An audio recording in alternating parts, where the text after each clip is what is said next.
কিশোরগঞ্জের ঐতিহাসিক পাগলা মসজিদের ৯টি সিন্দুকে এবার মিলেছে ৭,২২,১৩,০০০ টাকা। এছাড়া বিপুল পরিমাণ স্বর্ণালংকার ও বৈদেশিক মুদ্রাও পাওয়া গেছে। শনিবার সকাল থেকে সিন্দুক খুলে চলে অর্থ গণনার কাজ। কিশোরগঞ্জ থেকে নাসিম খানের তথ্য, ছবিতে ডেস্ক রিপোর্ট।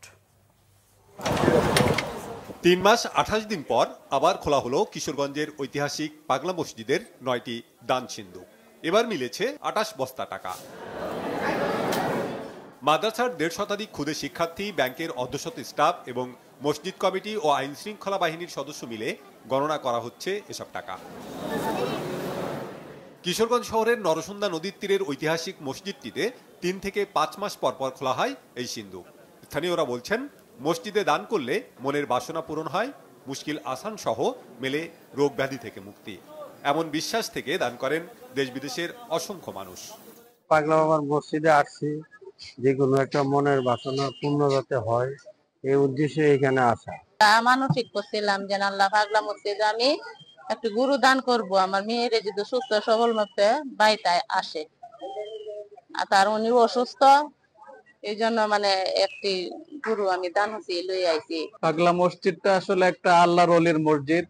এখানে মানুষ আসে, ভালো ফলাফল পায়, মানুষের মনের আশা পুরা হয়, যার কারণে মানুষ অত বেশি দান করে এখানে। মসজিদটিতে নগদ টাকা ছাড়াও স্বর্ণালংকার, চাল, ডাল, গরু, ছাগল, হাঁস, মুরগি সহ অনেক কিছু দান করেন সাধারণ মানুষ।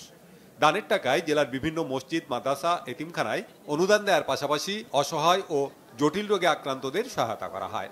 সারা বছর চলে সেবামূলক কাজ। এছাড়া মসজিদ ঘিরে আন্তর্জাতিক মানের দৃষ্টিনন্দন বহুতল ইসলামী কমপ্লেক্স নির্মাণ করার পরিকল্পনা সংশ্লিষ্টদের। সবকিছুর স্বচ্ছতা আছে এখানে, কোনো স্বচ্ছতার বাইরে ১ টাকাও খরচের কোনো সুযোগ নেই।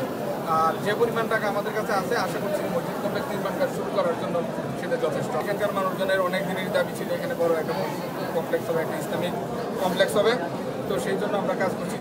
এর আগে ২০ এপ্রিল সর্বশেষ পাগলা মসজিদে ৯টি দান সিন্দুকে পাওয়া গিয়েছিল ৭,৭৮,৬৭,৫৩৭ টাকা সহ বিপুল পরিমাণ বৈদেশিক মুদ্রা এবং স্বর্ণ রূপার বিভিন্ন অলংকার। দিন যত যাচ্ছে পাগলা মসজিদের খ্যাতি ও জৌলুসের পাশাপাশি দানের পরিমাণ ততই বাড়ছে। Banglavision news desk.